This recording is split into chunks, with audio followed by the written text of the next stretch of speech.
વિડીયોમાં તમારું સ્વાગત છે. તો આજે જો આપણે ભરતભાઈ મસાલો બનાવે છે અને ભરતભાઈ પાયા ઉતારે છે. વિરમ શેઠ આજે કંઈક લાકડાનું કામ કરે છે. એની કરતા નથી ખબર આ બાજુ મશીનથી. આપણા પરમ મિત્ર સુરજભાઈ એ પણ આજના પાયા ઉતારે છે. સુરજભાઈ કંઈક આ રીતના પાયા બનાવે છે ડિઝાઇન વાળા.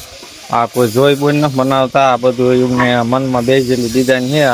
આ બધી હાથની બનાવટી છે. ગીતા બાપા જે જ્ઞાન કારીગર એ પાયા હમા કરે છે. વિરમભાઈ જો તમાકુ અત્યારે ખાય છે. પછી એ પાયા ઉતરી જાય એટલે જો આ રીતના હોલ કરવામાં આવે છે. હોલ કરીને પછી જો તને ખાટલા નીચે પાયા દેખાય અને પછી એ રીતના કલર અને બંધ વાળવાના પછી ખાટલો આ રીતે પૂરવામાં આવે છે. સામે દેખાય છે એ રીતનું. વિડીયો પસંદ આવે તો વિડીયોને લાઈક કરો, શેર કરો અને આપણી યુટ્યુબ ચેનલને સબસ્ક્રાઈબ કરો. મળીએ છીએ નવા વિડીયોની અંદર. જય માતાજી.